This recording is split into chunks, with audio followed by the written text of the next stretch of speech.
Yo guys, what's going on? This is the Highly Advised Podcast. I am back with my amigos and compadres yet again. It is a Sunday morning and we are up early to talk to you guys, the people. Of course, it's going to be Thursday by the time y'all hear it, but it is what it is. How are you guys doing today? Man, I'm doing pretty good. What's going on, everybody? This is Spence from the Highly Advised Podcast. I'm doing pretty good, man. It's a beautiful weekend, great holiday weekend for everybody.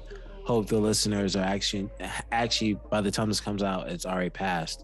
So I'm hoping that they enjoyed their weekend festivities, that last day of the summer, and hopefully everybody stayed COVID free. So how about yourself, Lau?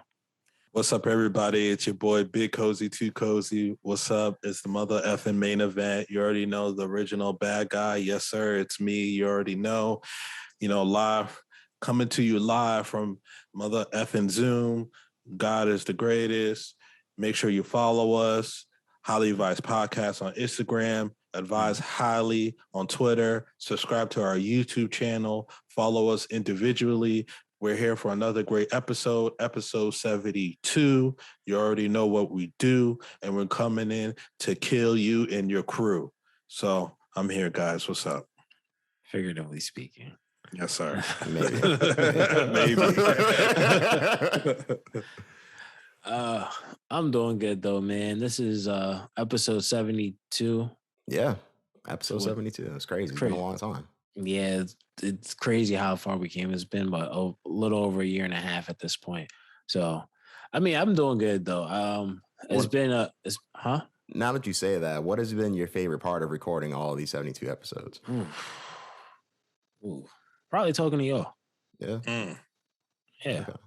I'd probably say that it's just talking to y'all, honestly.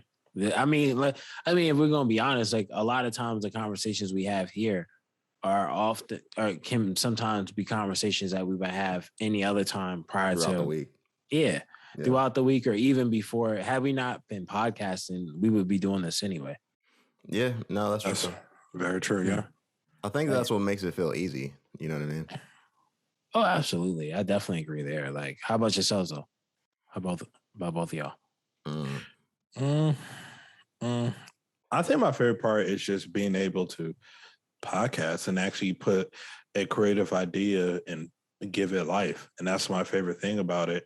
And it might sound cliche to some or boring, blah, blah, blah. Go kill yourself if you think that. But what I'm thinking... Figuratively speaking. Well, what I'm thinking, though, is just that not too many people are able to fulfill and live out their ideas. And to me, I think this is fascinating. Whether we make millions upon millions upon millions of dollars from this venture, or we only make hundreds of thousands of dollars, I'm happy from it. I don't care. I'm enjoying. I love the fact that we have an official podcast, 72 episodes strong, 72 more to go. And I don't know, man. I enjoy everything about it. I like the flaws. I like the real good pluses. I think my favorite part is the feedback and getting better over time. Like when I look back at like the original stuff and like just what has led us to where we are now, I'm like, I thought we were good before, and I think we're getting better every day. So like that's what I like about it. And also from this, I've been able to talk to like my dad, like, some of my family from Pittsburgh, so like it's pretty cool to hear the feedback from them and the random people, whether it's like them saying they were here early or from them saying like, you guys are trash. I think it's all interesting. Yeah. That's definitely the truth, because the feedback is a very interesting thing, especially the YouTube comments, I can definitely say. Yeah.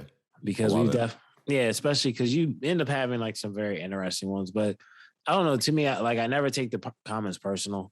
It's just like, because we understand what the internet is at the end of the day, of just being the space that ends up, anybody can say everybody has an opinion in so many words. So, and there's like a saying that comes with that sometimes from my understanding. But yeah, so the comments can be fun, whether they're good or bad, but I'm here for all of it, just enjoying the ride along the way. So Yes, sir. Yes, sir. Absolutely. I agree. Yeah, it was been an interesting week, though. I definitely say that. I know over the weekend, Derek Brunson and Darren Till actually ended up fighting. I didn't get a chance to catch it. Did either one of you guys catch it? So I watched it last night, and I thought it was a pretty interesting fight. The fight was finished in the third round by Derek Brunson, who's actually been on a little bit of a run in his last few fights. Pretty much the fight went like the first round. It was a little back and forth, but then Derek Brunson got the takedown, dominated, almost finished the fight. The first round, pretty much Derek Brunson went in there, and there's a little bit of back and forward between Darren Till again, but then he got him down to the ground and just kind of worked him until the round was over. Third round was more of the same, except for Derek Brunson took him down and finished him that time with a rear naked choke. To me personally, I think the fight was good. I think Derek Brunson has shown that he's improved, but I also think Darren Till has shown that I think at this point in time in his career, he should be more of a mid-card fighter, trying to see as to where he actually fits in the UFC. But I don't think he's the contender that the UFC wants him to be or has tried to build him to be. I think Darren Till, I don't think he's like a trash fighter by any means, but I think he needs to win at least a few times.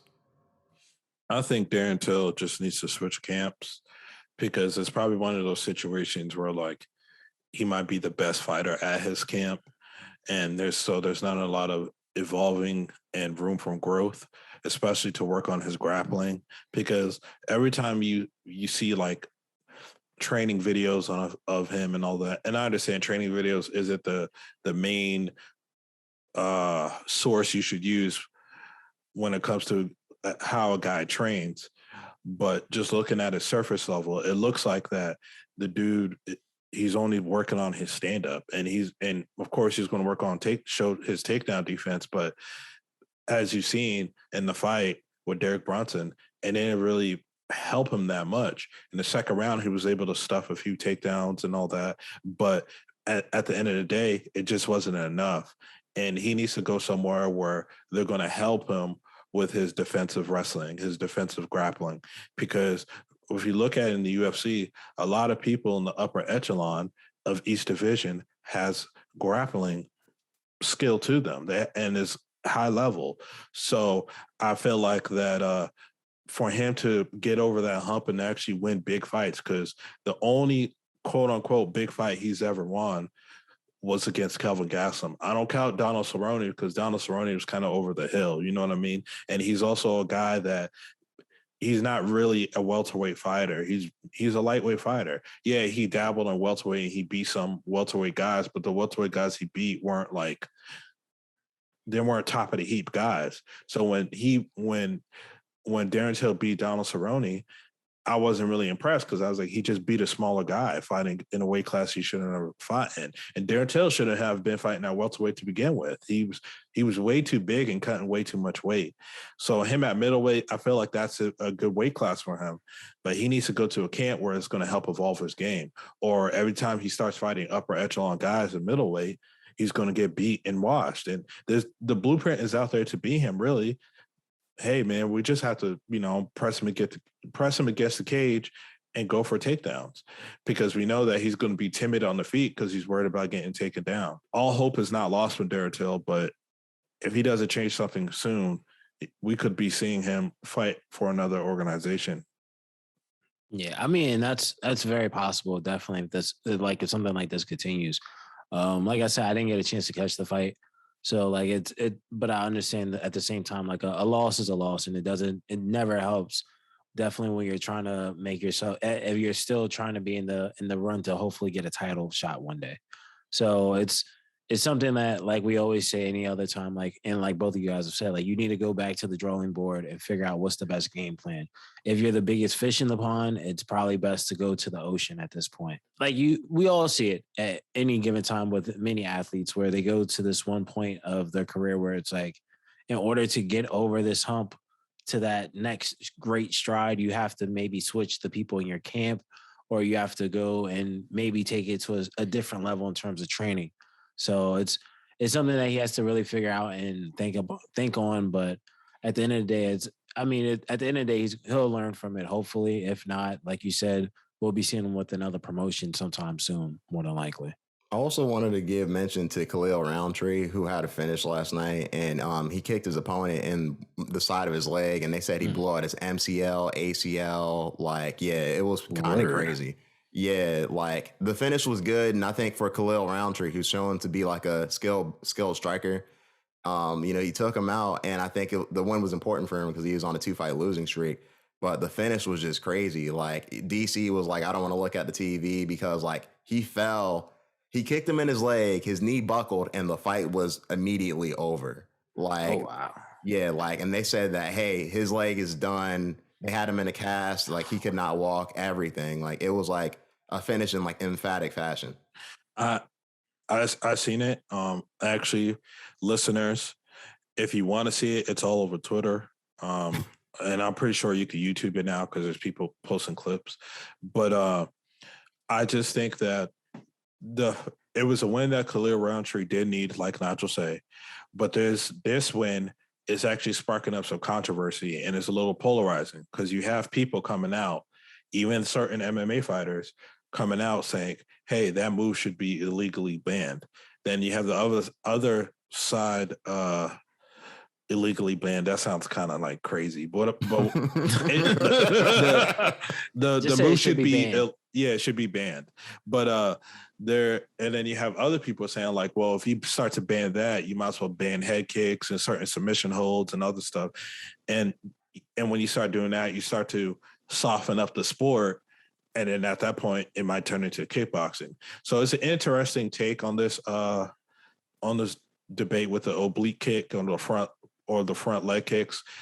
It's I'm not a fighter, so I definitely can't say, hey, why this should be removed. But what I will say is if you do start to take away stuff, it does kind of take away from mixed martial arts, because I feel like that the whole reason why mixed martial arts is big as it is today, and it's more liked and respected than boxing today, is because the fact is like, hey, this is the closest thing you could emulate to a real fight. If you're in a fight for your life or you're fighting somebody random on the street, this is it. You're not thinking about footwork and if you could do cross check hooks and etc. You're not thinking about that. You might have somebody who's nice boxing versus somebody who's nice grappling, or somebody who's a wild cannon, like, hey, I'm going to go for a spear and then try and pick him up and do a F5. And you know what I mean? So what happened to Goldberg, man? Yeah, exactly. So when you start taking away shit, hey, you can't do elbows, you can't do head kicks, you can't do oblique kicks, you can't do submission holds like a leg lock. It starts to soften the sport out where it's like, hey, you might as well watch kickboxing or something like that. And I feel like people won't like that. And so it's interesting moving forward how things are going to go. They already banned like soccer kicks and shit from the United States. In Japan, you can still kick somebody in the head if they're down. But in the United States, they ban soccer kicks. So it's kind of like, if you keep banning more things, will that hurt the sport of MMA? You know what I mean?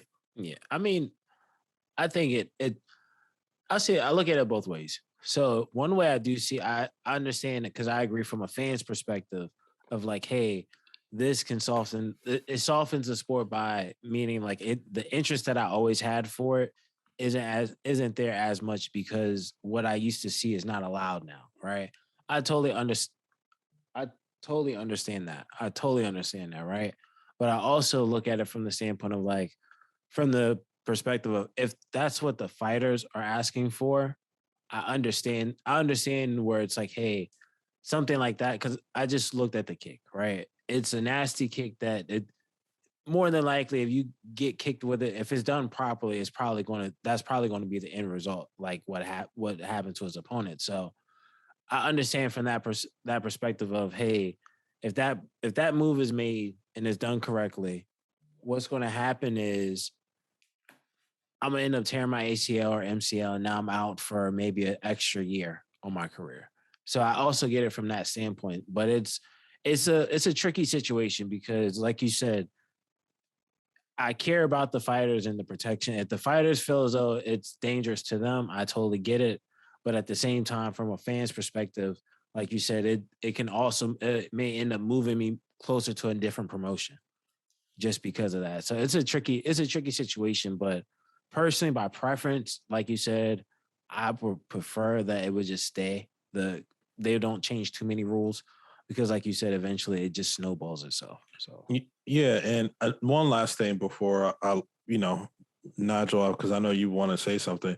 One thing is just one of the things I seen online was like, oh, because fighters don't prepare for that and they don't defend for that, and I think that's wrong because there's, Robert Whitaker, he tried to do with Israel Adesanya and he defended really well. There's other kickboxers or strikers in MMA that know how to defend against it. And just because you don't know how to defend against it doesn't mean that now it should completely be banned amongst the sport. And just because you get kicked there doesn't mean your ACL is going to be blown out right away. Like, to my recollection, and I'm pretty sure a MMA fan in the comments or listener, they might be able to pick it out. But to me, I can't remember outside of the Khalil Roundtree fight where somebody got kicked with the oblique kick once and it blew out the ACL, MCL right away. I'm not saying that it's not possible. Obviously it's possible. You could head kick somebody and give them a concussion for a few months. But what I'm saying is, I don't think that injury like that is happening as much as the naysayers are saying. Now, if you want to say it's a dirty move and all that, and if you're a fighter saying that, all due respect to you, you would know a lot more than we would, you know what I'm saying? Because we're not training in the sport of mixed martial arts. We're just fans and analysts of it. But from outside looking in, I was like, well, it doesn't look like a lot of people are getting their ACL blown out in fights with this stuff.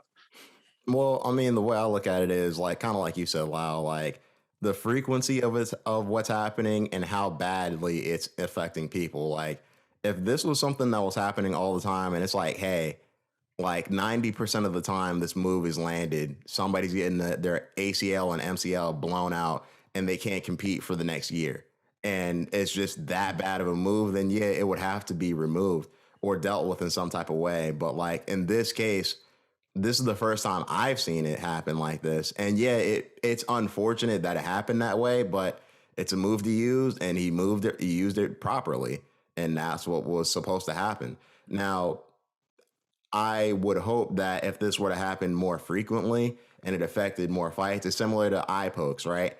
We see people get poked in the eye, the fights are over, or they end in some weird shape or form. That's something that should be dealt with because it's like, hey, this is like affecting careers and the way the trajectory of these fighters' careers are actually playing out. But this isn't like that. This is like the first time this happened, and yeah, it might be a dangerous move, but not to the point where it's affecting like 90% of mixed martial artists. Yeah, I mean, yeah. Oh, I was gonna say no. There's a lot of truth in that, and there's actually something that Lau said that made me think about this also, where when you said like, hey, some fighters don't know how to defend against it, right? Yeah. And it actually made me think, okay, from that standpoint, there's a good point here where, okay, if you don't know how to defend against it, that just means you have to add it to your arsenal. And by taking it away, it can also, it may actually hinder the sport in terms of allowing it to evolve because hell, like we even see with John Jones, right, throughout his career where he would end up trying different moves that his opponents had never seen before. And it was like, okay, whether he's doing certain kicks to the shins or whatever, and this should be illegal. Should it be illegal or is the fact you just don't know how to defend it? So like there's a really good point there where banning something like this, if it's not like an eye poke like Nigel said, like if it's something that is not automatically going to end the fight, leave it in and you have to learn how to defend it because it allows the sport to even grow and evolve because there would be new moves that'll be out here one day that may even surpass that one at some point in time. So yeah, it's not dirty. Like, hey, I'm going to kick somebody blatantly in the nuts. Like, yeah, that's illegal. That's like a headbutters. Yeah, it's wrong. You know what I mean? Wrong, like Oscar De La Hoya and Anderson and Vitor Belfort. I was about to say Anderson, but Vitor Belfort. that situation is wrong all around. I don't have much positives to say about Oscar. I think everybody knows that. If you're a fan, you a listener, you should know that. What I will say about Oscar is, he actually does have COVID, and you don't wish death on anybody. I don't. So hopefully he can recover and then resume his, his boxing career if that's what he wants to do. That's all I have to say on that matter. Yeah, I mean, it's unfortunate that he did get COVID. Hopefully he does get well. Want to say that first and foremost. But it kind of goes to this whole thing where I'm not sure. Like, this whole thing is kind of weird because I believe Anderson was actually supposed to be fighting someone else. Tito Ortiz. Yeah, Tito Ortiz. And then because of this, like, to me, it sounds like this was something that was probably already planned in the event of, I'll be honest with you, and I'm not saying as a backup plan. Yeah, as a backup plan. I'm not saying this. I thought it was Vetor versus Evander Holyfield. No, it was Vetor versus Oscar was the first fight. Right. That fight apparently isn't happening. Isn't happening anymore.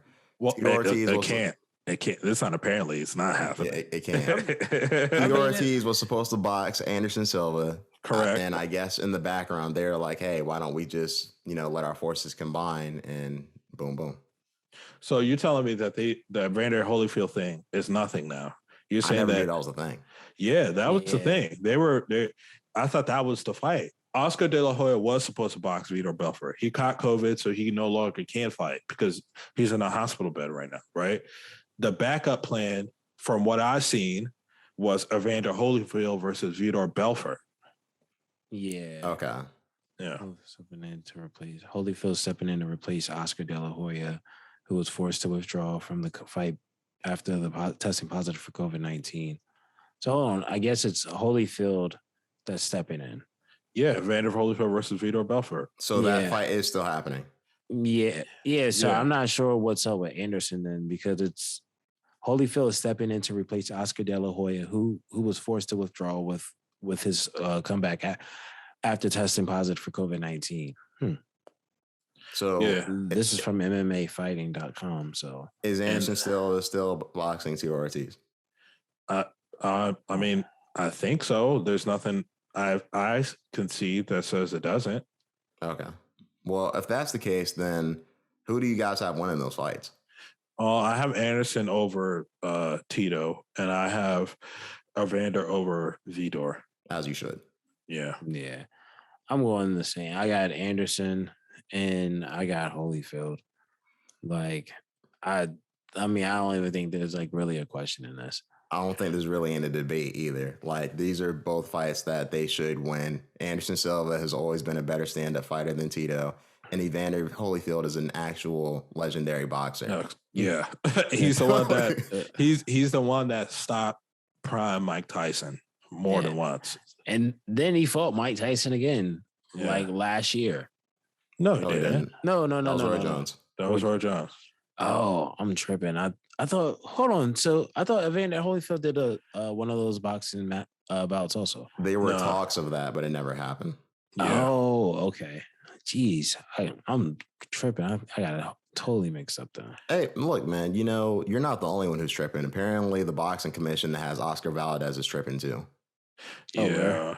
Well, here's the thing. I didn't even want to get into this. Boxing, so you see the confusion that listeners that Spence just had? That's because of how corrupt and how just nonsense everything is going. One day it's Oscar and Vitor. Next day, hey, Vitor Anderson. Other day, it's a nonsense. Then you have Oscar Valdez, who, got caught taking these, PEDs, and he's able to still keep his championship belt. Then he's on this whole PR campaign going on YouTube. I never took dub, man. Yeah, whatever, man. Go to hell. Like, it's this is why boxing is looked at as a joke. It's looked at as a joke. Let's not talk about fucking Oscar Valdez anymore, because I'm pretty sure we could deep dive about needles in the ass and all that. I just feel like that this is the problem with boxing, bro. It's you got corruption like this. There's no reason why Evander Holyfield versus Vitor Belfort should be a professional bout. That should be turned into an exhibition, cut it down to 8 rounds. Like what? Like this is crazy. Then you have this guy who's supposed to be a world champion in boxing. He got caught doing steroids, and the World Boxing Corrupt Commission, they come out, organization, they're like, hey, we're not going to suspend him now, but if he does it again, we're going to suspend him. Like, what? You see what I mean? And then makes no sense. And to top it all off, the biggest star of boxing is not even a professional boxer. It's a YouTuber named Jake Paul. So, like, it's this is the state of boxing, man. Yeah. It's the state of boxing. It's crazy. It's just fantastic and marvelous how this sport is. I was regarded as this is the sport of America to what it is now, where it's looked at as a damn joke. Hey man, listen. One thing you got. So let me say this, right? As we talk about Jake Paul, and I'm just saying because there's some truth into it, right? We may not necessarily agree because I do agree with you where it's like boxing. It's unfortunate that the biggest spectacles in the sport have nothing to do with actual fighters actually fighting for an actual belt that aren't. If you get caught with PEDs in mixed martial arts, well, in the UFC, let me say that. Yeah. In the UFC, if you get caught with PEDs, you get stripped. You get banned. Heck, we saw the whole thing with John when it was the whole picogram. Yeah. Like people are trying to say, like, there was a whole debate about that. Like, if you were there, you remember. Look at TJ Dillashaw. Exactly. Like, there's so much more to it, but when it comes to boxing, I guess this, like, their whole thing is so much different. Where you can have I forget the actual term, but you can end up having someone that's a champion, a franchise champion. So you can be a franchise champion, so you can be the champion of the division, but go fight in another division for another belt and not have to defend your title and let someone else be another champion in that division, like an interim champion. Jesus, man. Like, it's the weirdest thing, man. It's the weirdest thing because I've seen them try to do that. I think they wanted to do that with Tiafimo. What is that, like a franchise champion essentially? Yeah, like, so, like, it would be the same as saying if I fought it'd be like saying when Conor was at 155, right? And let's say when he was at 145 and he went up to fight at 155, he could have said, like, you know how he was able to somehow keep the championship for mad long but not defend the title? Right. Like, it would have been this, what would have happened if he was a franchise champion would have been, he would have kept the title, fought at 155, let Jose out. Let's say Jose Aldo becomes he lets Jose Aldo become, in this case, the champion, which would be the interim champion in our case in UFC. And he would just defend the belt like he's the champion for however long he wants while Conor does his thing. Like, Conor could still be the champion at 145 and not fight at 145. That sounds like a headache, man. But that's the World Boxing Corrupt. They do that. That's the franchise championship right there. That's what they. Yeah, exactly. That's what I'm saying. It's a cesspool. That's what it is. But speaking of Jake Paul and the Woodley shit, since we did mention that, right? How did you guys feel about the fight? You know, look, I want to hear your guys' take before I even mention anything. So I think Jake Paul, he won. That's just it. Call it how you see it. Like, Tyron Woodley walked in there, and even though we all called for him to win last week, like, he lost. Like, it just badly. It's just crazy. It's shocking to see. And the real messed up part about all of it is I believe Jake Paul won because of Tyron Woodley being how he was later on in his UFC career, which is inactive. See, this is my thing, right? At some point, right, we have to give some, like, we can't just sit and say, like, okay, you have to give him credit. Yeah, we can't discredit every opponent and then say, like, oh, he could be this, but blah, blah, blah. Like, this time, I have to give him his credit because even though Tyron Woodley has a record of being inactive and being, as many would say, he's very gun shy when he's fighting now, right?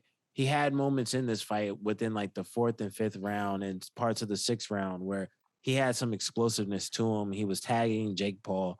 He actually put Jake Paul practically through the ropes if he could have. But I mean, the ring had there was a thing with the ropes nonetheless, right? But we saw where Jake Paul just literally leans all the way back. And even at some point you saw where when Jake Paul's hitting Tyron Woodley, he's taking the shots and saying, let's go. So it's like, I got to give Jake Paul some credit because he found a way of keeping him at bay. He was hitting him with combinations. He did catch Tyron Woodley a couple times. But at the same time, it's like, the reason why Tyron Woodley lost in his case is because he was gunshot. But at the same time, we have to give Jake Paul his credit nonetheless. Of course. Yeah, like that's just how I see it. Like, I mean, but nonetheless, it's unfortunate because I think none of us last week would have ever guessed that this would have been the end result because it was a very definitive fight. I don't think Tyron Woodley won a round until like the 4th round. Like, he was getting tagged, stayed out on the outside, didn't have any chance at all from what it looked like, man. I just think that I gave Jake Paul the fight. I gave him 6 rounds to 2, honestly. I gave Tyron the 4th round. Obviously, everybody gave him the 4th round. Right. And I gave him one of the later rounds. I want to say 7th or 8th. I gave him 2 rounds. I think the problem with Tyron Woodley is the fact of his timidness, and he even explained it on Errol Hawani's show that the reason why he didn't go for the kill more is because in the Vicente Luque fight, his last MMA fight, was he had Vicente Luque on the ropes. He was, he hit him hard and he was blitzing in, and Vicente Luque caught him with a counter. And then Tyron Woodley was on Dream Street until he fell into a guillotine or dart. So I have to go back and see what submission he got him on. And he said, so it made him more timid for going for a kill shot. And I kind of look at it like that's his excuse, but that's what also made him fail in the fight. He didn't throw many jabs out there. He only landed 11 jabs while Jake landed 30 plus jabs. And that was the difference. Jake won off a point because he actually boxed, right? I don't think Jake did anything in the fight where it was like, oh, well, he's the better fighter. And then when watching that fight, it looked like, man, Woodley is the better fighter, but Woodley's actually not utilizing his strengths. Woodley was always walking forward.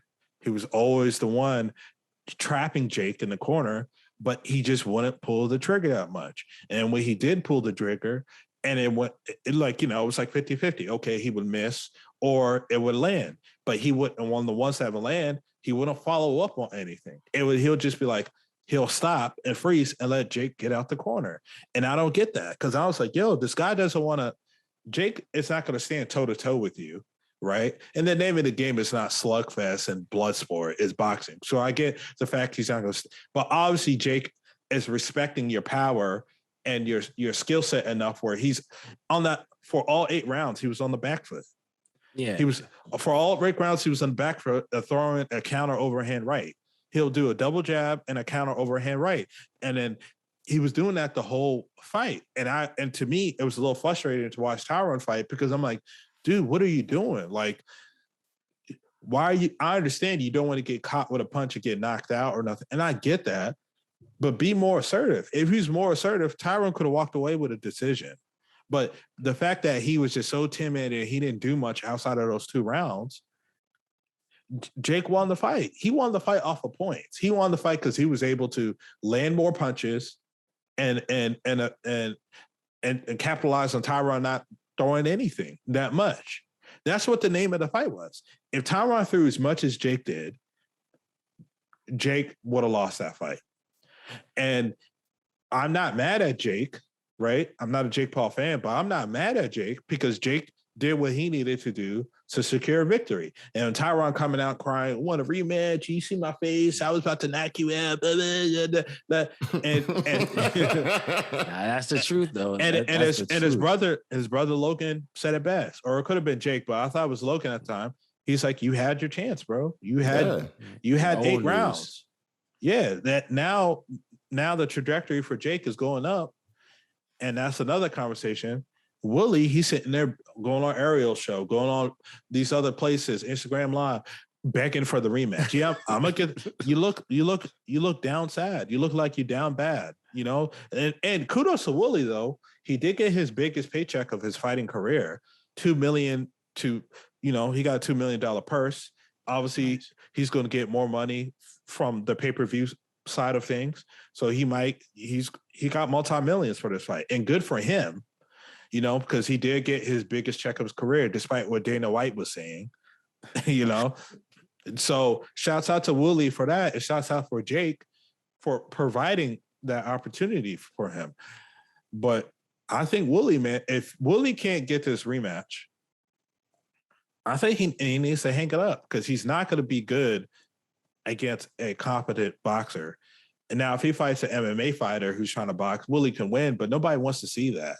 Yeah, well, what I was going to say is I think that rematch would be good for both of them, because I feel like they're two boxers that seem to be right around the same level of boxer, because it's like at the end of the day, while Tyron probably could have done better, he didn't do better. So it's like he went in there and he lost the way he lost because Jake Paul he was just fighting a better fight than him, or Tyron Woodley didn't fight the best fight he could have. Regardless, he lost.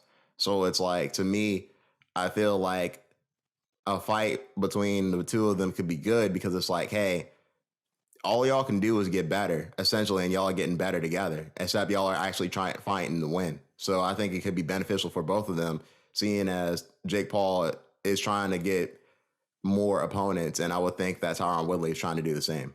Yeah, I mean, I partially agree there, right? Okay. Because I think for them, because I do agree where we are seeing right now, he's on a campaign of begging for a rematch, right? He's going on Instagram and on Instagram Live saying, "Hey, they're just behind Floyd Mayweather versus Logan Paul, and if they surpass them, they'll be the 5th largest pay-per-view of all time," right? He's saying he's saying whatever to like let people know, like, "Hey, I'm happy with the numbers, whatever." It's cool. As he should be, though. He should be, because he's made a huge payday, and that was a big complaint that he used to have in the UFC, which always made me dislike him, because though I thought he was a great fighter, he always complained. He was always a fighter that complained, which trust me, I understand you should know your worth, right? And if you want to say like, "Listen, I'm the champion, I need this, this, and this," and you're not getting it, cool. But as a fan, I'm not a big fan of it, right? But back to this, right? My thing is this: I think a rematch is more beneficial for Tyron, because if he loses, if he walks around with this loss, it kind of is like this big stain on his record, right? Where you're this heavily acclaimed champion, you have your accolades in college and in professional sports, but now you're at a point where you're, how can I put it? You've lost, you pretty much, all that kind of gets wiped away, in a sense where it's like you did all of this just to lose to a kid that was on Disney, and now he's a YouTuber that decided to be a boxer, right? Who's only has 4 fights in his whole career. So it's like it doesn't wipe everything away, but it leaves it puts a stain of like how we all see the fighters go off into the sunset. It's many times they don't get to leave on their own accord. The game typically retires them. This is a bad way. I look at it like this. That's a fight that Jake Paul should have won, but due to Tyron, you know, with his bad habits, he gave Jake Paul the best career win that he could have ever dreamed of, right? Nice. Up to this point. So I look at it as like, if he doesn't get the rematch with Jake to right this quote unquote wrong, I don't think he should move forward. The only reason why people cared about this fight because of Jake. If this was, hey, Woodley retire for MMA and he's going to fight some low-level boxer, yeah, people will tune in. It wouldn't have, but it wasn't going to bring the attention that Jake Paul brings. Right. And I just feel like that Woodley he better hope that the stars align and God is like, hey, I'm going to give you what you want, the rematch. Because if that doesn't happen, I think the Woodley boxing career is done. Honestly, I think it's done already. To be honest with you, I think if he has a rematch, I'm not going to say that. Like we all agree that it's because he's gun shy, and that's why he lost, right? My thing is this: I don't know what to. After seeing what I saw, and we know he has a history of this in the UFC as well. Like in his last few fights before he left the company, he was becoming more gun shy as a fighter also. So my thing is, it's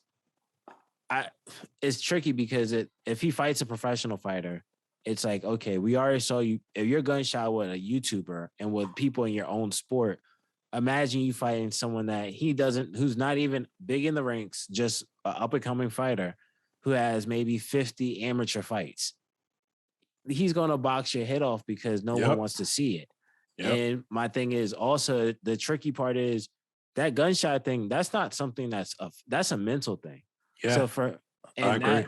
And for him to get over that, he's got to push himself into essentially darker waters, right? Yeah. And I don't think in terms of his legacy, I think that's really dicey to do against someone like Jake Paul, because I mean, granted, this kid isn't someone he's not no super aficionado kid that's a boxer that's great, but he only can get better with time as long as he trains and he looks for certain things, right? If he the more he understands from the sport, the easier it gets in terms of knowing what to throw, right?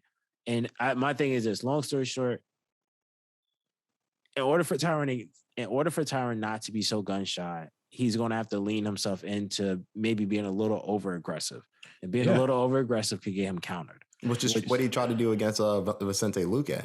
And, that's all. I think he needs to, if he could do it against Jake Paul, I feel like, I don't think it gets easier for Tyron. You know what I mean? Right. So I think that's why if he were to fight somebody next, it would just make sense if he fought Jake Paul next and actually did that with Jake Paul. Right. Yeah, I agree that he should fight Jake. I agree that for him, the best fight is Jake Paul. For Jake Paul, I don't think is necessarily that he has to have a rematch. Yeah, for Jake, he does it. Jake, he has, hey, man, I beat you. Exactly. I beat you. I can move on to the next sham of a fight. I don't need to, pull. So, I just look at it and I'm going to give Jake Paul some credit, right? When he got put through the ropes, and it should have been scored or knocked down, but when he got put through the ropes, instead of him kind of folding, he was like, okay, I lost. Yeah, I could have got knocked out, but thank God for the ropes. But I'm gonna come back here the next few rounds and just try to survive. And that's what he did. And he landed some more jabs, and he did the double jab overhand right counter that any that again.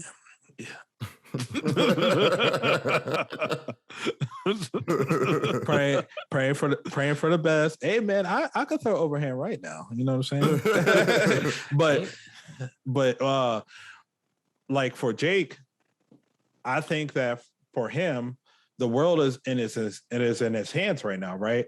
But at the same time, he might book himself into a corner, because let's say he takes another MMA fighter. Hey, I'm going to fight an MMA fighter who is really known for striking now, right? He might be able to get away with one more pay-per-view like that. But people don't want that anymore. They want him to actually fight a boxer now. And they're not clamoring for him to fight a Canelo. Obviously, that's just way beyond his league.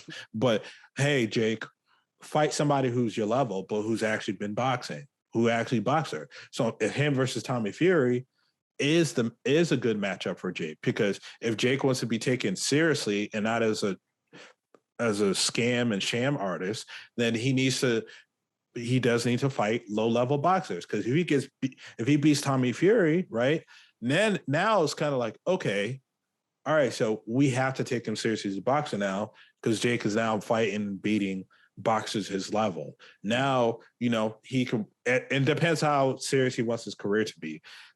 Now he could work his way up the ladder. And now, you never know. If he is super serious, we could see Jake Paul fighting for a world title in the future if he's serious about the competition he's fighting. But as long as he keeps dipping and dodging and finding these fights that he can win, no one is ever going to take the dude seriously. You know what I mean? I think the Tommy Fury fight is the fight he should go for if he wants credibility and respect. But if he wants to sell a pay-per-view and get some money, then yeah, do the Tyron Woodley rematch or fight an MMA fighter who's not out of their prime. I think that's it. And not a Conor McGregor. We're talking about somebody who's your size, bro. Because that's another thing about Jake Paul that people love to ignore. He's fighting guys beneath his weight class. Yeah, Tyron Woodley weighed 189 and a half for the fight. But here's the thing. Tyron Woodley is a welterweight fighter in mixed martial arts, which is 170 pounds. His walking around weight is the 190 pounds. So I feel like, once again, he fought a guy that wasn't his size, and he almost got knocked out by the guy. So I look at it as like, he needs to start fighting people his size, and he needs to start fighting low-level boxers like himself for anybody to start respecting him. Yeah, we respect the fact that you've been training for 3 years. Yeah, we respect the fact that you got in a ring. We're not respecting the competition you're facing because it's all a ruse. Because you know what it is? It's borderline him picking guys from the streets and bringing them in the ring. That's what it kind of is. Borderline is like that. Tyron was actual boxers. Exactly. Tyron was his first real challenge, but even himself wasn't a real boxer. Prior to Tyron, he never had a real fight. You could technically speaking, Jake Paul is 1-0. Yeah, technically speaking. I understand why you say that. I trust me. I definitely understand what you mean, because I mean, to me, I really look at I don't really even look at him as a actual professional boxer. To me, I look at Jake Paul as just a celebrity boxer at this point, right? And to me, that's where I give the credibility to. Like, if he wants to be an actual boxer and professional, because I know that's his whole shtick of like, yeah, I want to actually help the sport and bring the sport and make it a competitive sport next to MMA. That's cool. But if you're fighting, like you said, if you're fighting MMA guys that are either out of their prime, you're fighting retired basketball players, you're fighting YouTubers as well, and you decide to fight a fighter that was a decorated fighter in his own sport and has his own record within college for whatever and shit like that. It's like, it's a difference. Like, if you want to fight and be a boxer, fight a boxer and fight someone that, like you said, him fighting Canelo, him fighting Amir Khan, him fighting Gennady Golovkin, all of those things are way out of his stratosphere because they're too much technically soundly better. He can try, but even like we saw with Floyd Mayweather when he fought Logan Paul, we can tell at many road stops, you can tell, hey, Floyd is carrying this guy. And when we talk about these other fighters, they are not Floyd Mayweather necessarily, but they are of like a certain echelon that may not be Floyd, but it's an echelon that may be one or two below. Jake Paul isn't somewhere that's one or two below. He's at the very bottom. He's at the bottom. He's at the very bottom. And he has to work his way up to that point. And like you said, if he takes his opponent seriously, who knows in 8 years? He could be fighting for a world championship. Right. It's very well possible if he's taking it serious and doing what's necessary for him. But if this is what he wants to do, then it's cool. But if he wants to be taken serious, or if he wants this to last for a long term, he has to actually start fighting real fighters. Because like you said, it's one, maybe two more fights, if he's fighting MMA guys. Well, the way I look at it is like, this is all a gimmick. You know what I mean? At the end of the day. And the way the gimmick works is, hey, you need to fight either somebody who's equally on the level. I think, honestly, like, I was talking a lot about this earlier in the week. I think that the only two opponents that really make sense are the two opponents that have been laid out as we've been talking, Tommy Fury or Tommy Fury or Tyron Woodley, because I feel like those are just the only two fighters that make sense. Otherwise, the gimmick doesn't work. If he fights like Jorge Masvidal, it's like, oh, okay, why are you fighting another MMA fighter that's not a boxer? But you either need to fight another MMA fighter being Tyron, or you need to fight an actual boxer. Yeah, I mean, and I think that at some point they're going to have to come. He's going to have to come to that crossroad of figuring out what he wants to do. Because I know in the press, not in the press conference, but post after the fight was over with, and he was interviewed in the ring, and this is before Tyron had his chance to try to do a song and dance to try to get the rematch and say he would agree to do the tattoo. I know Jake Paul had stated that he wanted to actually take a break for a moment, which to me was just a red flag of like, hey, this show has stopped. This show has stopped. I more than likely, like you guys said, he has to figure out what his next two best options are, or what the best option is moving forward. So I don't know. I think we'll really have to see what comes of this in terms of what happens in terms of because whatever the next move he makes is the move that will determine like what he's really trying to do in the terms of the long term. In 5 years, do you still want to fight, or is this just like a hey, I'm grabbing some money, I'm stirring the pot, I'm shaking the waters, and now I got my money and I'm off down the yellow brick road. So, No, were you about to say something? No, I agree with Spence. I agree with what he's saying, man. I just think the Jake Paul thing, it's cool for what it is, but at the same time, it's just until he actually fights somebody who is a boxer, and it could even be an amateur level boxer, and I think some amateur level boxers can beat Jake Paul up, honestly, because they're boxing for a living. They're not boxing for a show. So I look at it like, until he starts fighting somebody who actually is skilled in boxing, we have to just take him as a celebrity boxer doing joke fights. And he's only doing this as a gimmick. So yeah, I mean, I was gonna say if he decides to keep it as a gimmick, at this point he might as well just be an extra in like the next Shang-Chi movie or something. Shang-Chi movie. Yeah, Shang-Chi, man. Yeah, you got excuse say it right. You have to pronounce it correctly, man. You don't want nobody saying, calling you out your name. Exactly. I mean, exactly, because I don't want someone to ask me if I got an S in my name, if the S is silent in my name or not. So I'm gonna call him penis. Wow. Have you talked to penis? No, the S is silent. It's like, what?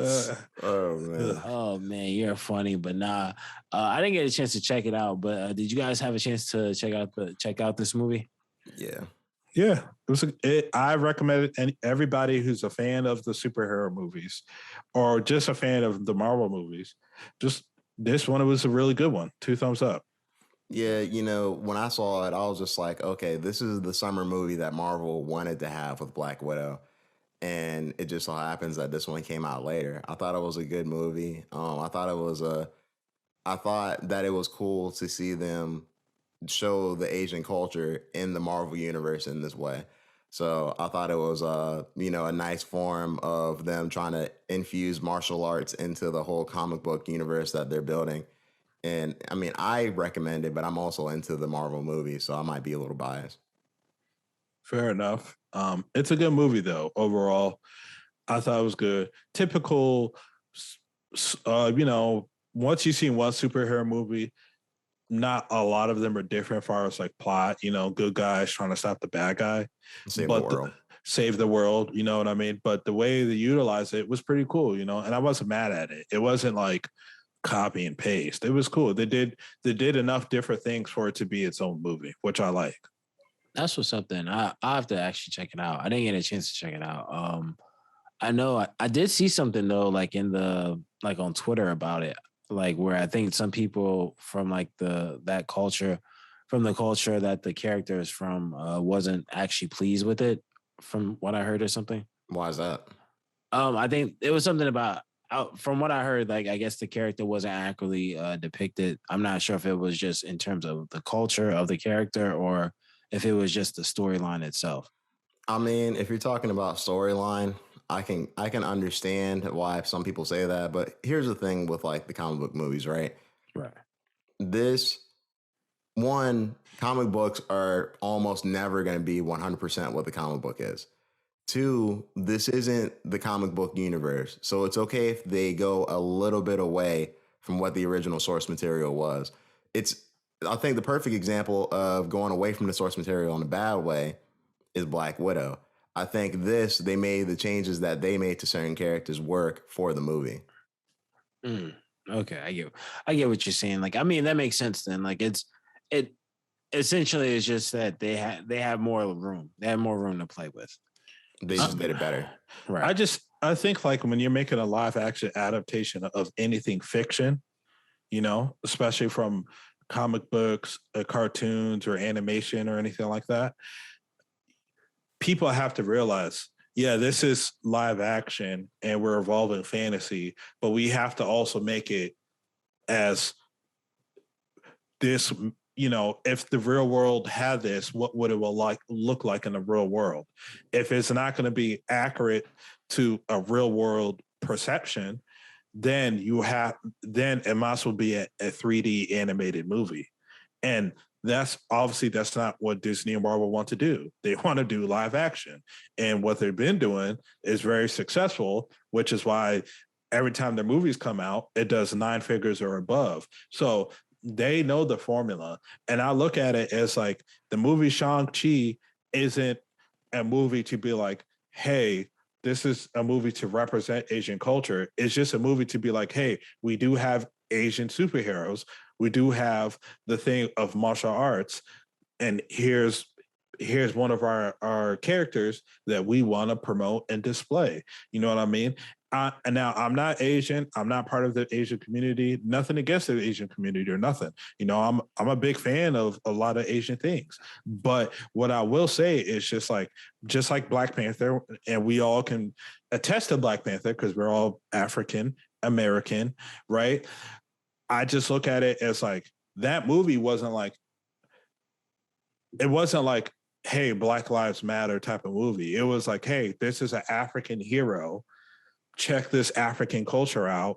We hope you like the movie, but this movie is about Black Panther, not about African culture. That's how I felt about Shang-Chi. You know what I mean? Yeah, he's Asian. He has some Asian traditions and all that stuff, but it's not about Asian people. It's about Shang-Chi. Exactly. Right, the character. Yeah, exactly. Yeah, and that's how I look at these movies when they're pulling from these different cultures or tradition. It's not meant to.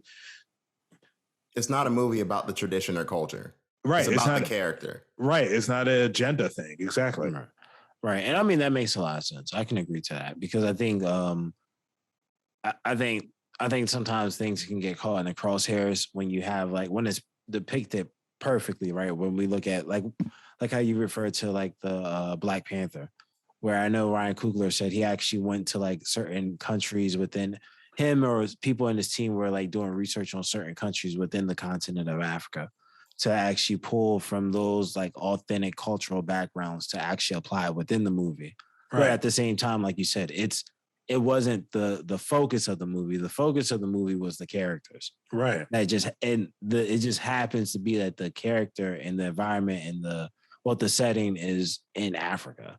Right. So like it totally makes sense. I think I think maybe that's just probably like the disconnect that happens from time to time. I'm not sure exactly what it was that they pointed out. Maybe if it had something to do with like flags based off the character's culture and the flag doesn't, it'd be like saying if I was from the US, but I had like a Canadian flag.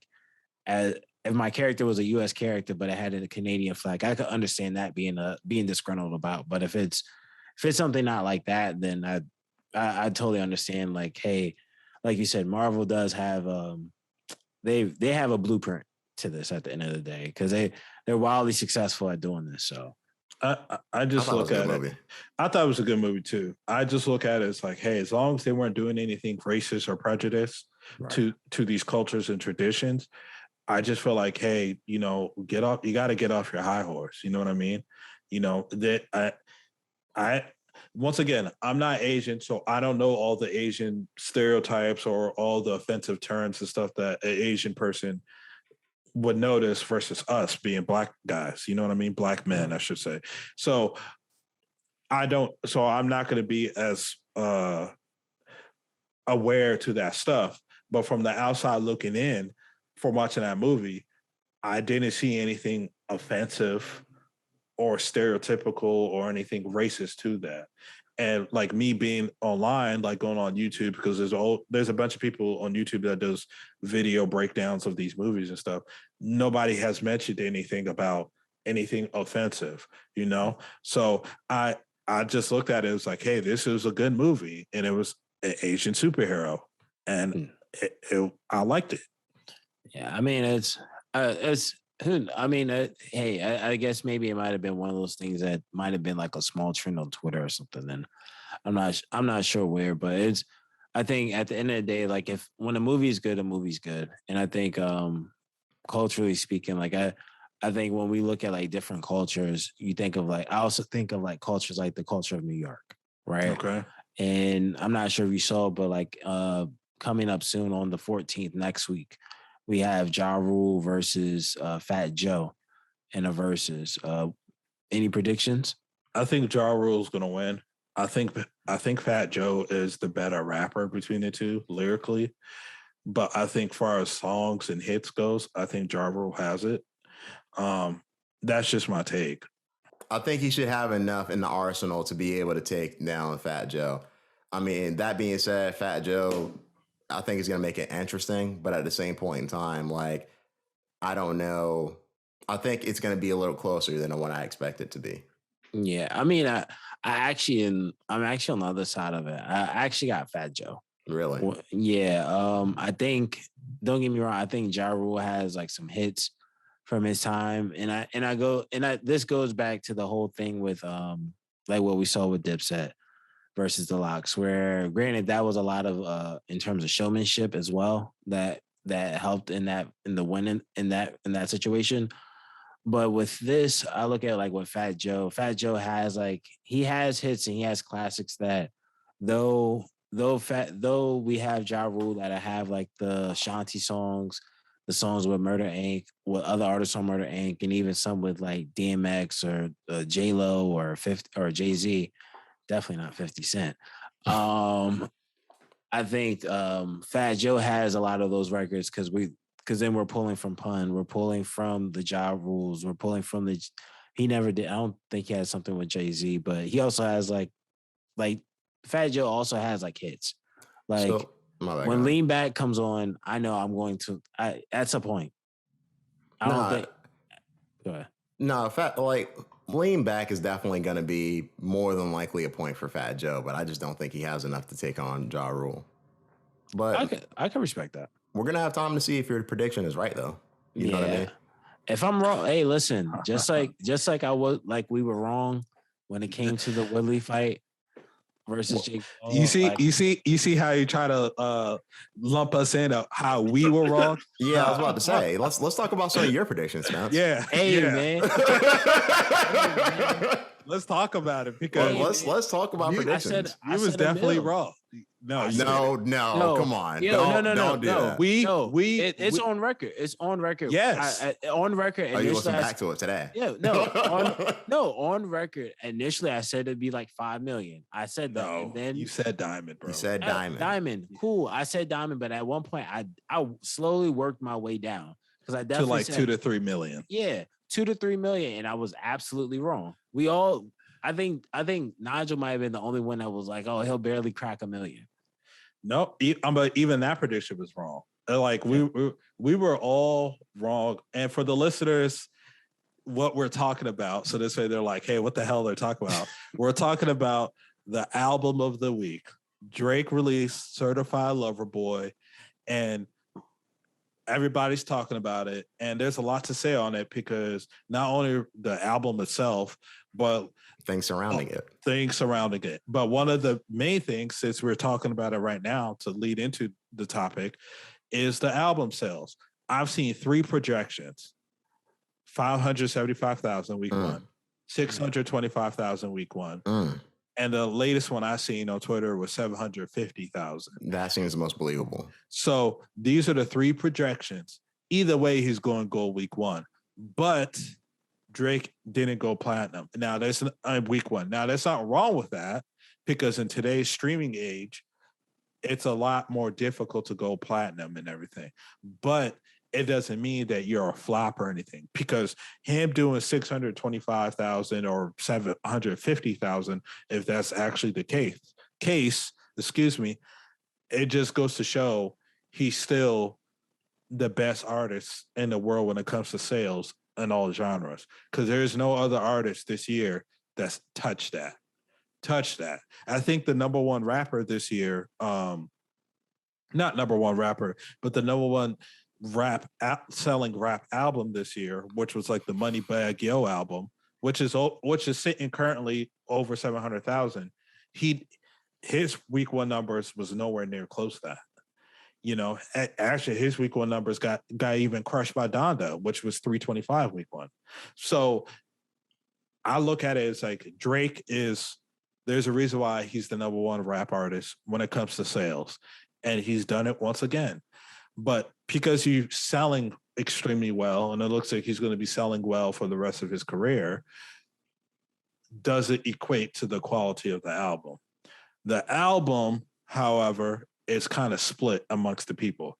Some people are saying that it's rap album of the year. I've already had people come to me on Instagram DM saying, oh, this is rap album of the year. This is top 3 rap album of the year, da, da, da. Then I also see people on Twitter saying, this album is a letdown. It's not a good rap album. It's trash. Donda all the way. Nas all the way. J. Cole still got it. Tyler still got it. They're saying CLB is a joke of an album. Me personally, I like CLB. I think CLB was a good rap album. Is it perfect? No, but I liked it. We can deep dive into it, but I want you guys to get your thoughts off first before we get a little more into it.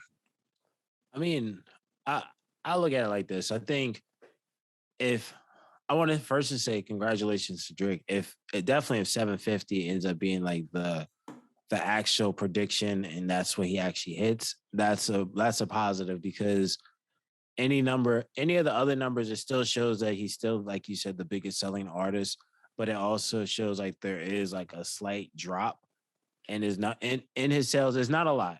I just think it's the product of the time.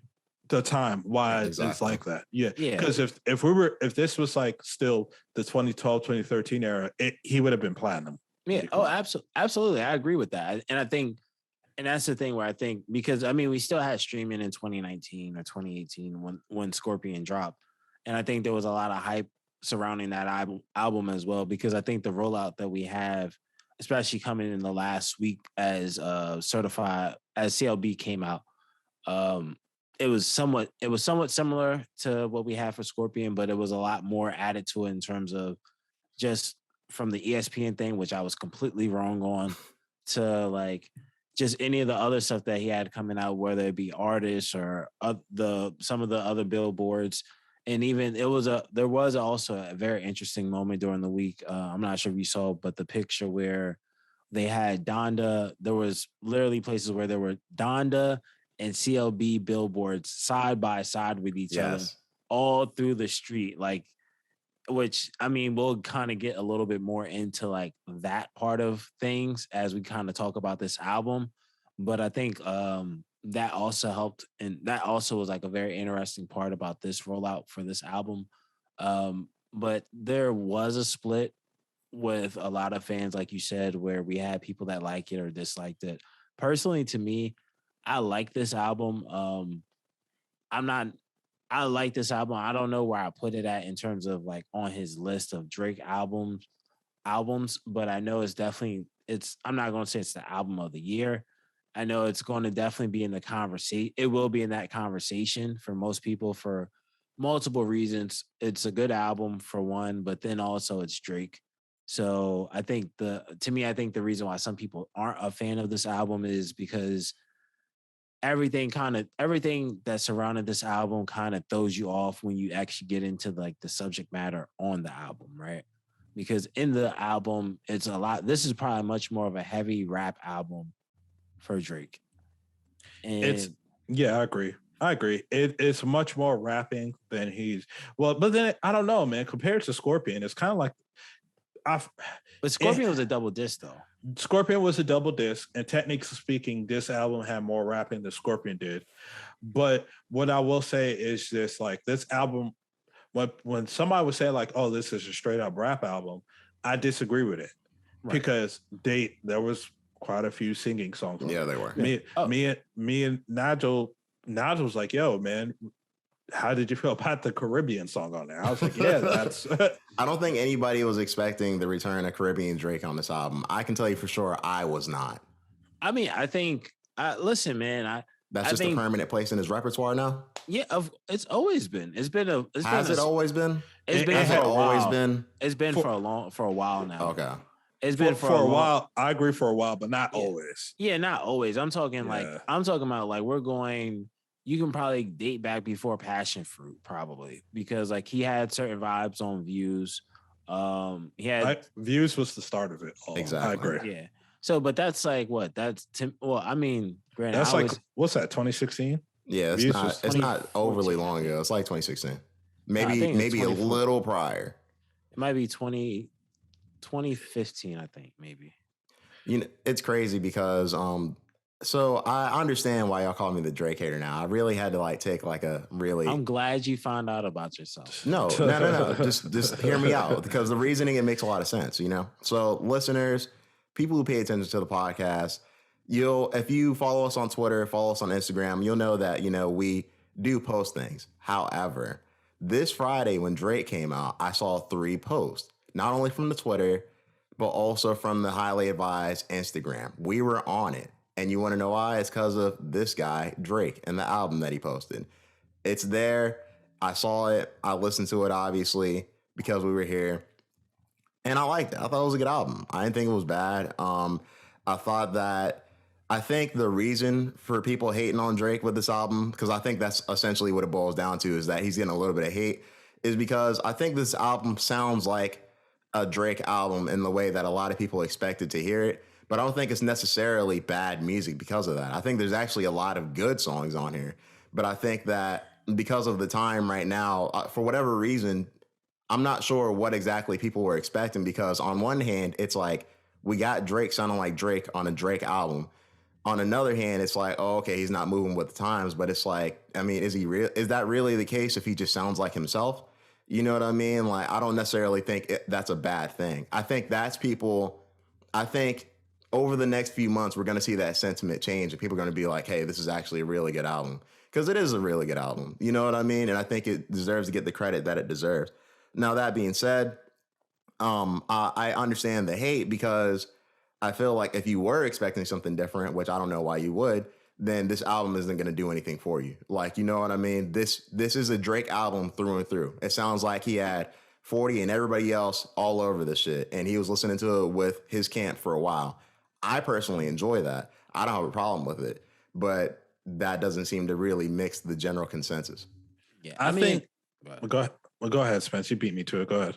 Well, I was just gonna say. I mean, like, I think a lot of that hate really just comes from like the expectation, right? When it comes to Drake, more often than not, I think because of, like I said before, where like the things that were wrapped around this album.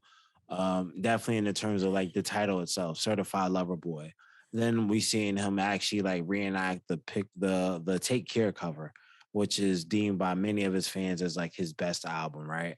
By many of his fans, not all, but many of his fans may deem Take Care as like the best Drake project, which is a very singy, songy album. Personally, to me, I have Views as my number one, but it's Yeah, boo. hey, listen, man, it's the best Drake you can get. But like, hey, that's why fans hate him. Hey, listen, man, I don't know what to tell you. Like, I think more people were expecting that type of Drake, though. Honestly, in all honesty, like singing. Yeah, I think that's what I think that Jesus. was. I think that was the expectation because I mean, we have to be honest with ourselves. Like, anytime you were seeing memes that were like, "Yeah, I can't wait for Drake to put out this album so I can cry about like the past several relationships I've been on since the last time he dropped the album." Well, then you need some therapy. Like that's what you need. You don't need Drake. Music you need to go to a therapist. It's music therapy is that they're after. Like, I mean, but I think that at the same time, that's the genre that Drake has like made himself so big in. At the same time, I mean, like let's call it what we call it. At the end of the day, that's the thing that gets him, that makes him that much better at the dance. You know what kind of blows me about some fans when it comes to that type of sentiment, right? Like, all right, for example, right, Tyler Creator. I'm a big Tyler Creator fan and I like his music. When he first came out, Tyler Creator sounded a lot different than what he sounds like now. But do you expect this guy to always make some sad sounding music? No. Like, you know what I mean? Like, Drake does a fair amount of singing on this album. It's not necessarily sad singing, though. Like, I personally don't need that point in time with Drake. You know what I mean? I think the music that he dropped right now is fine, and it just fits where he's at in his career. I think Drake with CLB delivered. I'm going to come out here and officially put this on record. I don't think it's the rap album of the year. I just don't. Now, if we talk about top 10 rap albums of the year, yeah, I think it's in there because I think it's better than a lot of releases that came in, but it's not the best release of 2021, especially when there's potentially more music on the way. Like, for example, like Kendrick. And for all the, Kendrick haters or whatever, I'm not saying Kendrick is the better rapper between him and Drake or whatever. I'm just saying there's still time for other artists to put out rap albums of the year quality. It's not all over, take the keys away because Drake released. But what I will say about CLB is I think for the most part it delivered. I think for a 21 track album, I kept majority of the album and I was like, this is good. There are certain songs that I don't like. Like, I am not a fan of the Caribbean song on there. I think there's a time and place for that kind of Drake. CLB to me just wasn't. Like, if we're going to take those guys seriously, as some people call him the greatest rapper of all time, if we're going to take him seriously of that, the Caribbean songs can't be a factor on why he's the greatest rapper of all time. Now, if you want to say he's the greatest artist of all time, then sure. But people are not debating if he's the greatest artist of all time. They're debating, is he better than Jay-Z, who's a rapper, not a guy who's a singer? So I think CLB is definitely in the conversation. But for my personal pick, I just don't think it's rap album of the year. So CLB is, I'll give it a thumb and a half. Yeah, I gave it a thumb and a half. I think it's a good album. Is it perfect? No, but I think it's a good rap album. And I think the real debate is it better than Donda? So my question is this, right? Speaking of Donda, so after the release of this album, Drake decided to release the song Life of the Party by Kanye and Andre 3000. To me, this has been one of the more interesting things of the weekend. Me personally, I like that song a hell of a lot. Like, I think that song is like a really good song. I think it's a really great verse from Andre 3000. I think Kanye West's verse is the verse that a lot of people have been wanting to hear from a long time from Kanye.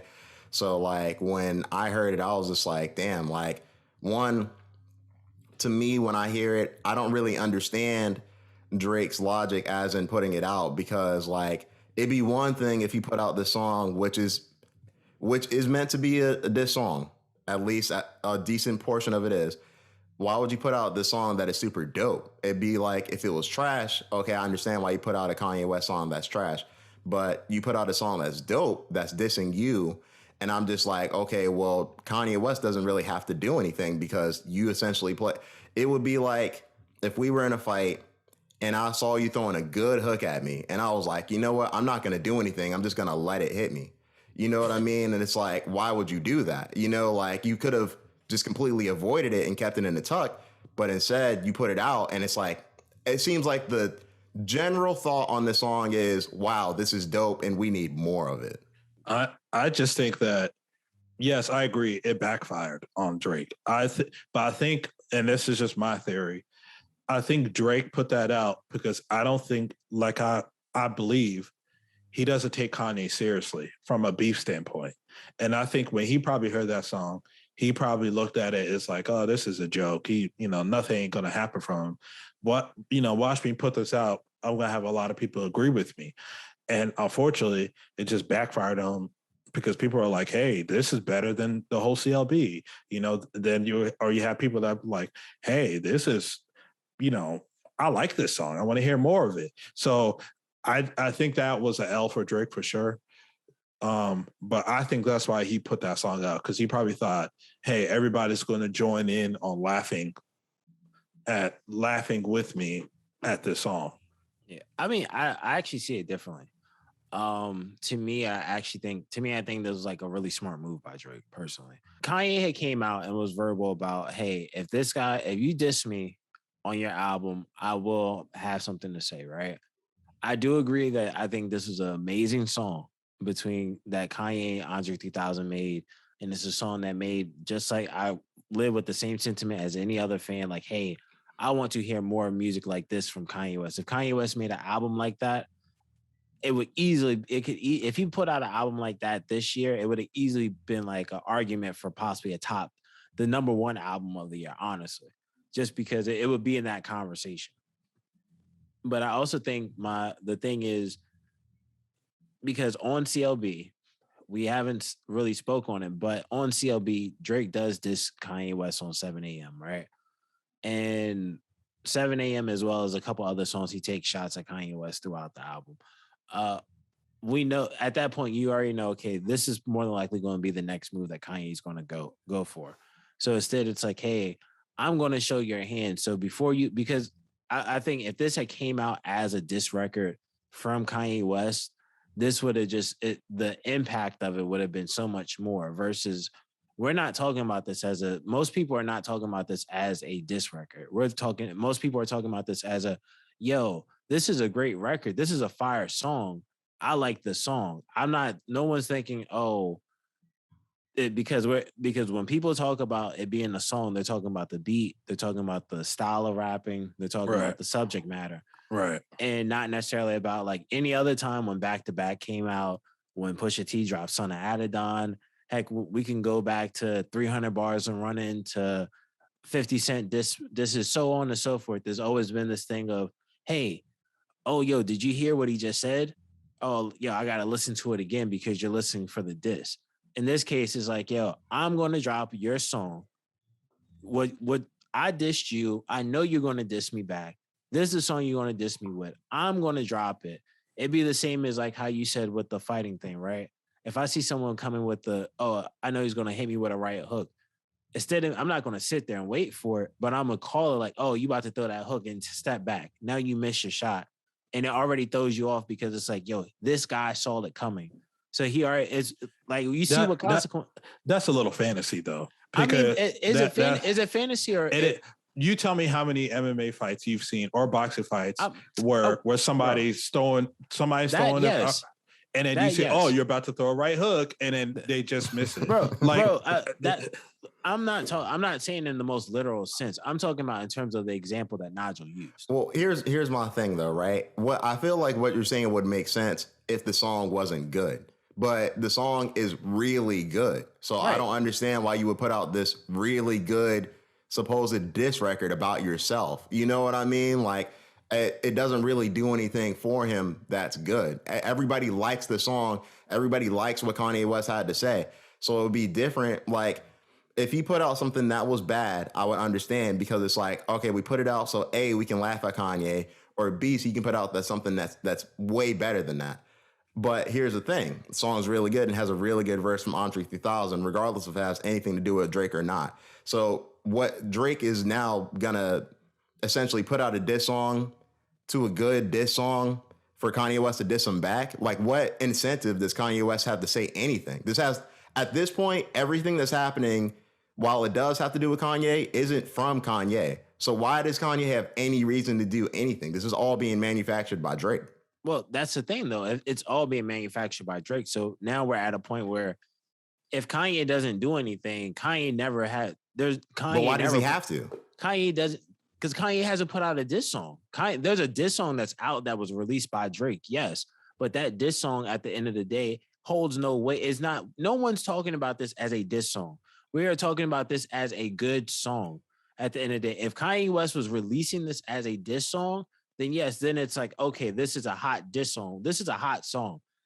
Drake hasn't done anything. Drake has already exposed, hey, I have a mole in your camp. We have Consequence going on IG Live talking about, yo, we got to figure out who the mole is in our camp, because now that automatically shows you, I know whatever your next move is, I predicted your next move, because that song was going to get released by Kanye. Regardless, That song was going to get released by Kanye. But what Drake did was say, hey, instead of you doing it, I'm going to do it. It's the same as if we were cracking jokes on each other. And you called my joke before I said it. Yeah. Like it's still, your joke could still be funny, but I called your joke. So it's not going, the impact that it's going to have is not as much. It's still, it is. I know. And I, when you explain it like that, you're right. But here's the thing. This is why I think it backfired on Drake, because people are not taking it.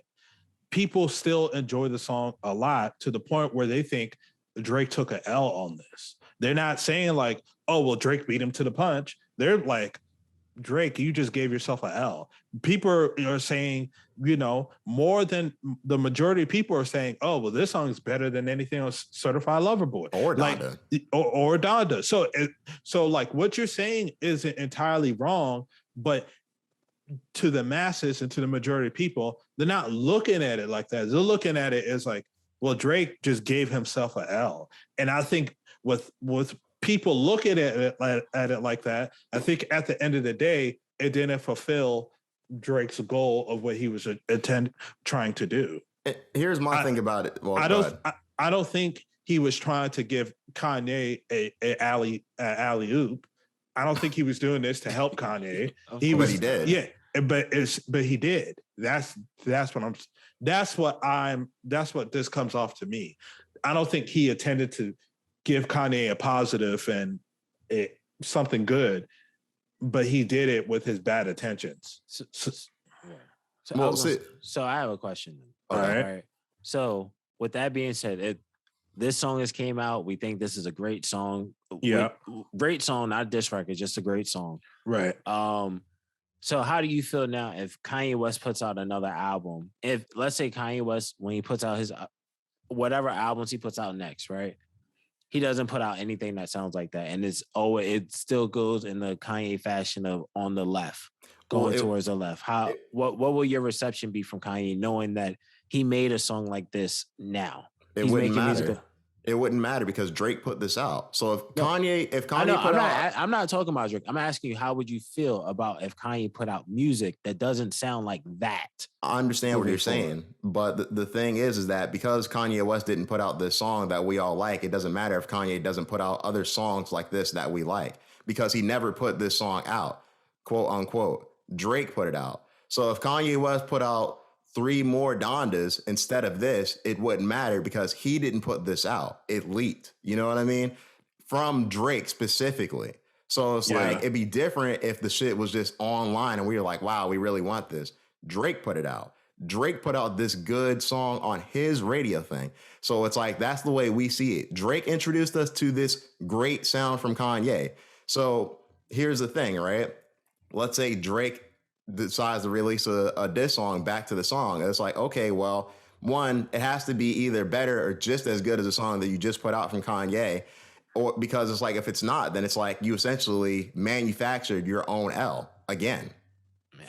See that? You know what I mean? Like he put himself in a corner. Yeah, he booked himself in a corner. Yeah. Yeah, I mean, I understand it. That's like how the masses look at it. That's cool. To me, I don't subscribe to that part. Because to me, I think this was like a really smart thing from Drake. It depends on what he does next. Yeah, I personally, I don't think Drake has anything he has to do. I think at this point the ball is in Kanye's corner. I disagree with that. I disagree too. To me, I feel as though it's the ball's in Kanye's corner because at the end of the day, however you want to call it, he's literally a show like, hey, I have some insight to your camp. Anything that part is true.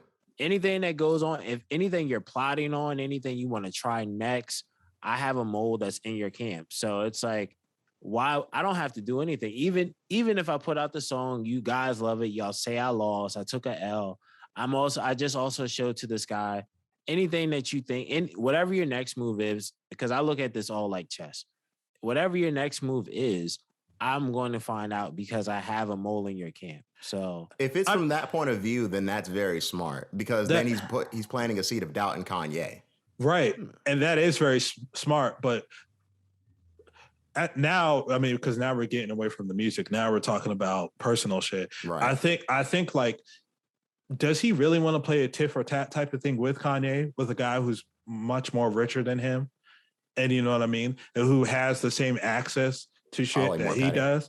Exactly. You know what I'm saying? Like, I'm not saying that Drake can't sell out arenas like Kanye, because I think they both can, but Drake doesn't have the bread that Kanye has. It's factually proven. So like, does he really want to go tit for tat for that? When Kanye said, well, I could buy out ACG, and ACG is the people that make his Nike brand thing, that's something Kanye can do. And I feel like, does he really want to go into a bidding war?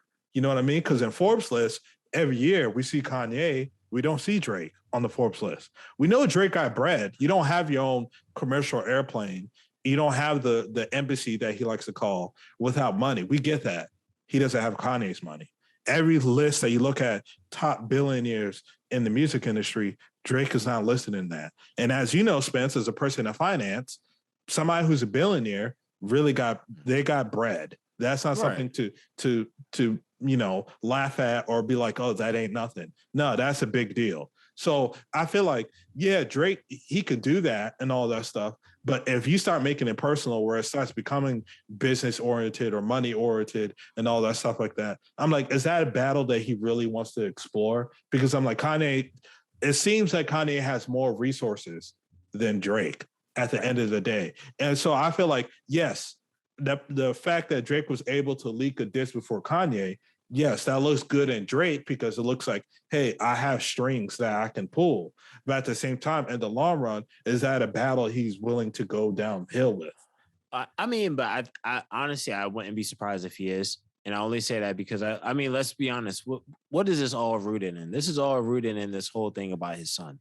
So at the end of the day, I wouldn't be surprised because I don't, if Kanye chooses to make a decision of like, hey, I want to go take this from you. Like, granted, it makes it hard. It's definitely not. It's not a fight that you can win when you're going against. If you got a couple hundred million, this guy is saying right now he's worth $9 billion. He has the resources and finances to back whatever he wants, even if you have corporations behind you as well. He can have those same resources and recruit certain teams that you may want to get into if we're talking from a business perspective. But when we're looking at this from, okay, I mean, when we're stepping away from music, that's what I see. And I agree with you there. But when we're looking at it from, hey, as these guys are music artists because if this was a real deal at the end of the day, if this was like how they want things to be, none of this could ever be in music. They can never diss each other on music, and this all can happen behind closed doors, right? Yeah. Kanye can never say anything, and Drake can never say anything, and we would just know they don't care for each other. Yeah. And it comes from, oh, this, and this, and oh, Kanye bought this from him, or the same way that how we once had Drake with Adidas, and then he chose to go with Nike after the whole leaked information off the diss. So I think from that standpoint, yeah, but like from a music standpoint, I think this is like it. I understand why it's a personal thing that he's willing a hill he's willing to die on at the end of the day. Now, from a business standpoint, like you said, financially, you can't go to war with someone that is just that far greater than you in terms of resources, able to accommodate resources. Yeah, I like both artists. I think they're both in the Four Warlords group. You know, listeners, go listen to that episode. They both are. I just think that it's interesting. It's interesting, and we got to give these albums respect by giving a more thorough breakdowns of Donda versus CLB. Will you guys get the Donda stem player? You know, I'm thinking about getting it because I think it looks pretty interesting. Yeah, I think so too. I think it's probably like a super dope thing. Listeners, I'm not sure if you guys aren't aware, Kanye West, he recently put on within his KanyeWest.com website that you can actually buy the Donda stem player, which actually comes with the Donda album, as well as giving you the capabilities that we typically have seen Kanye West have in his live performances of actually playing with the beat and freaking the beat in person in real time. The stem player allows you to actually control different parts of the beat. So if you don't want the vocals to play and you just want to hear the beat, you can play that. If you want to take the drums out, kick the bass in. If you want the beat to drop here, it gives you that capability, and it's all for $200 while also allowing you to actually put music on there as well. So Really? yeah, you can actually put it's like 8 gigabytes of storage space. That's dope. So, yeah, so I actually looked into it because to me it looks super cool. What they ended up doing is you can download a song, right? And if you download music, you can actually take a song, download it to the thing, right? Well, download it to whatever it is, and you put the song in, and it splits it into the stems. And now you have the control of the stems. If that makes any sense. No, I saw what they were doing in a video recently, and I was like, I think that's actually kind of cool, and I think it might end up being like a collector's item from some people as well. Oh yeah, absolutely. I mean, this thing is going for some people are reselling them already for like $500. Can you still buy them for $200? Yes. Okay, good. Yeah, I'm definitely probably going to buy one of these. I think for just multiple reasons, and from what it looks like, it says that it's I think it's version 1 or version 2 because this player has changed a couple times. So from what that sounds like, it sounds like this may just be one of the new products that Kanye is going to probably actually be playing with more often, that we may end up getting different updates as the years go on. To me, I think this is something that can have a positive impact in terms of what happens in music for young creators moving forward. So my question is, when Narcissist releases, are you going to take that and put that onto your Donda stem player so you can mess with the beat, freak the beat? Yeah, I can take all the lyrics off. Wow. Hate. I'm just saying, I can take all the lyrics off. That's the power of the stem player. I can mute the vocal track. You didn't like Whole Lotta Red? I mean, did you even listen to a whole lot of Red? Be honest. Did you? I listened to some of it. I didn't listen to the whole thing. 3 songs? Just a song, Kanye?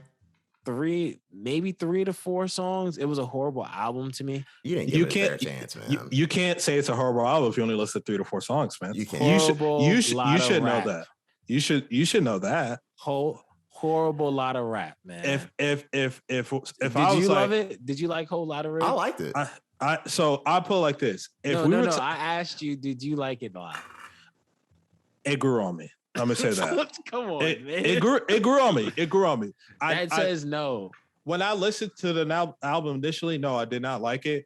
But then when I went back and listened to it for what it was, I was like, okay, it's not that bad. You can't. So I think people forget, Playboi Carti is not Drake or Kanye. You know what I mean? Far from. If you listen to him and expecting that type of stuff, you're wrong. You should already know what you're getting with Playboi Carti. Unless you're a first-time listener, you don't know who Playboi Carti is and all that, then I can understand why somebody would be like, this is totally garbage. And that's fair to them. But if you know who Playboi Carti is and you know what he's about, and then you decide to tune into a whole lot of Red, and you're like, this is the worst album of all, you're wrong, bro, because you should know what this guy's about. You're just, at that point, you're wasting your time. But what I was going to say is, if I listen to The House is Burning Down by Isaiah Rashad, and I listened to 3 songs, and I was like, oh, well, this whole album's garbage, you would have a fit. So you can't be like that. Like, I'm not saying that you're wrong and saying the album sucks or anything, but you can't be like the whole album's garbage and you only listen to 3 songs. Hey, listen, I listen to a whole lot of snippets, and I that's not enough. I listened to a whole lot of snippets, and I heard what I needed, man. I mean, I'm surprised from I'll a go music back. aficionado like you. I would expect more. Hey, man, listen, man, listen. My musical ear is trained well enough to know that it wasn't it. Like, I mean, wasn't the I believe we have on record Loud called it a whole lot of trash. Yeah, initially. Yeah, he said it grew on him. It's been almost a full year since it's been out. I mean, I would expect opinions to change a little bit. Hey, Oscar the Grouch lived in a trash can, so hey, you're not trying to be where he's at. I understand. That's fair enough. Hey, I'll check it out though. I mean, like I said, Lau makes a good point about Isaiah Rashad. I'll give him that, and as well, it reminds me of the time with Dom Kennedy when I first heard the Yellow album. It was the worst album I've ever heard in my life. Then I went back 6 months later, lived some life, went through a summer, and it was like the best album I've ever heard. So I'll listen to it, but give it a chance. Yeah, I mean, well, let me say this: since a whole lot of red has grown on you, I'm sure you're anticipating Narcissist to come out, and I'm quite sure you saw where Playboi Carti released like the concerts as well, concert dates. So, are you want to get a ticket? No. No? I mean, I think you should know why I'm not, because of the blessings that's coming my way. True. This year, but even if a whole lot of blessings, even if I wasn't receiving this particular type of blessing, I still want to do it because I feel like his kind of concerts and his kind of parties, therefore, yes, I'm 30 years old. I'm still young. But let's be real. You're about to say it. I'm 30 years old. So let's be real, right? But I think a concert that's more geared toward early 20s, 21, 22, maybe 23, the type of energy that they have and the type of shit that they're going to that concert for is a lot different for why we would go to that type of concert. A concert that would benefit us at our age right now would be like a Drake or a Kanye or a Benny the Butcher, Westside, blah, blah, where like we could get hype, but there's not going to be any mosh pits around. Yeah. The Playboi Carti thing, it's going to be mosh pits, people doing dumb shit, raging out. People are probably going to be throwing up and treating it like it's fucking their fire breathing. So I don't want to be part of that. I could watch that from afar. I don't want to be in the middle of it. When you're at a show like that and mosh pits are just kind of opening up left and right, all you have to do is just not get caught in the middle of the mosh pit. As long as you're not in the middle, you're straight. You say that like that's so easy, though. It is. It is, but it's not necessarily, because I've definitely been at shows before where the mosh pit opened up and I was trying to get out of the way. And when they started raging, as I was backing up, I guess people behind me wanted to hop in and they pushed me into the mosh pit. Then you should have fought your way. I've never been caught in the middle of a mosh pit. I'll put it like that. I've been caught in a mosh pit. I've stood on the outskirts of a mosh pit, and all I know is it is a certain type of energy. Oh yeah. That is summoned for those type of things, because I've seen it's very interesting. I think it's like you said, like Lau said, I agree. It's not the type of I don't fit the crowd for that billing. Right, exactly. Do you fit the crowd of people who are going to watch the new Wu-Tang show? Or sorry, the new series, the season of it? Yes, I do. Though many people weren't a fan of the show because they looked at it from the standpoint of this, similar to what we said before about like the Marvel movie Shang-Chi. Like, it wasn't an accurate depiction of like the comic book, in this case, the actual depiction of the life of the Wu-Tang members. Mm-hmm. But to me, I look at it like based off the true life, right? So some things may be altered for more fictional suspense, right? So to me, I loved the first season. I thought it was a really good storyline. Though I don't believe everything that happened there was probably completely true. I don't think it was 100% facts. I enjoyed it a lot. So yeah, I'm excited and I definitely will be watching this. I still have to watch season 1. Same way I need to finish, Snowfall. I'm on episode 4 now, so I'm moving along nicely. Jeez, man, that is snail's pace. Yo, season 7 is going to be out, and we're only going to season 5. I'll be on episode 7. Hey, listen, man. it's like 4 years later. Yeah, I just watched episode 7 of the show. Do you like it? I do. Like what I watch is not even bad. Like I'll just forget to watch it because I'll be like, I got a lot of hobbies, man. Not only that, like shit takes up a lot of my time. That's just not what I think about watching when I come home. It's just not. I feel you. How about yourself, Lau? Are you checking it out? Wu-Tang season 2? Yeah, absolutely. I saw season 1. I enjoyed season 1. I'm not into like, oh, well, this is not a historical depiction of what happened with the RZA. Go to hell. I'm gonna watch season 2. I'm definitely don't allow that stuff to kind of get even in my train of thought at this point, because let's be honest, if you think the only person I think that is the closest to actually doing an actual depiction of their life has been 50 Cent, if anybody, and that's because of Get Rich Die Trying. Well, Get Rich or Die Trying, but also like the show he has now, Kanan. Okay. The Rise of Kanan or whatever, off the Power Book series. It's a really great show. To me, I like it so far. I think it's a loose depiction of like his upbringing and how he got himself into the space. If anybody's familiar with the story or any books that he has, the books that he does have out on his upbringing in life, whether it's Pieces to Wait or the one that he did with Robert Greene, or even like he put out another one, a book last year as well. You can kind of get a depiction of what his real life, you have an idea of what his life was based off his situations and circumstances.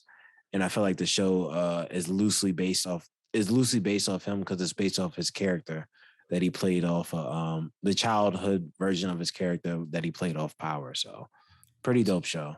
So and BMF is coming out on the 26th, I believe, or sometime soon in September. So listeners, there's going to be 2 things that are happening before the next time. Well, one after you hear this and one before you hear this. All Out, the AEW event is happening tonight as we record. And that is going to be an interesting event. But also, Westside Gun will be dropping side B of Hitler Works Hurt Me 8. I mentioned them both together because I think AEW needs to work and make Westside have the next theme for the next AEW event. Hopefully, we can get some Westside Griselda music on there, because I think that with Westside being at the front row of all of these shows, I think he's earned the right to at least have a theme of one of these wrestling events. Yeah. Oh, that's definitely a fact. Honestly, I would love for hopefully one day he's able to either work with these companies, or especially like AEW, or even do like a collab at some point with like his Fourth Rope organization that he has as well. So, or Fourth Rope, or is it Boss Hog is Masterpiece thing, I think. So honestly don't know. Yeah, it's Fourth Rope for the Westside. Wrestling. Yeah, for the wrestling stuff for Westside, it's the Fourth Rope. Yeah, so I think Supreme Blientele is like the other stuff that he got. The music related merch, but the wrestling related merch is the Fourth Rope. Okay, got you. So hopefully both of those things are good. The winners and whatnot we can talk about later. As far as the album goes, I know we're all anticipating that, so that should be interesting to look forward to as well. Just real quick though, do you guys think, and don't give a long elaborated breakdown, side B better than side A? Do you think that or no? It's possible. Nigel? No. Okay. I can't. All I can say is I can't rule Westside out, because Westside, when Westside is dropping multiple projects in a year, they somehow progressively get better with each release. Yeah. So, I don't think so. I don't. No, not what you're saying, but I just don't with think, this. Yeah, but just with this one. Okay. Yeah, we'll see. We'll be able to see in the next time we actually come back to the listeners in episode 73.